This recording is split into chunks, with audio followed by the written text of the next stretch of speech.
მოგესალმებით ყველას. 10 საათის ახალი ამბები მოგესალმებათ და დღეს მინდა ვილაპარაკოთ ერთ თემაზე.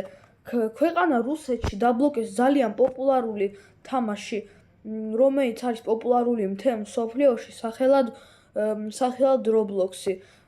ეს თამაში Roblox-ი ძალიან პოპულარული იყო სკოლებში და ამის გამო ძალიან ბევრი სკოლელი ახლა გაბრაზებულია, მოწყენილი და ზოგი საერთოდ ტირის ამაზე, იმიტომ რომ Roblox-ი ისინი თამაშობდნენ მთელი ბავშვობა და ეგრე უეცრად დაკარგეს ის Roblox-ი. აი რა შეიძლება მოხდეს. კიდევ მილიონობით ბავშვი გამოდის ქუჩაში, დადის და ამბობს, რომ დააბრუნეთ Roblox-ი ყვირის. ზუსტად არავინ არ იცის, აპირებენ თუ არა Roblox-ის დაბრუნებას რუსეთში, მაგრამ არის რაღაცა ინფორმაცია, რომ აპირებენ. კარგი, თქვენთან ერთად იყო 10 საათის ახალი ამბები. ყველას ნახვამდის.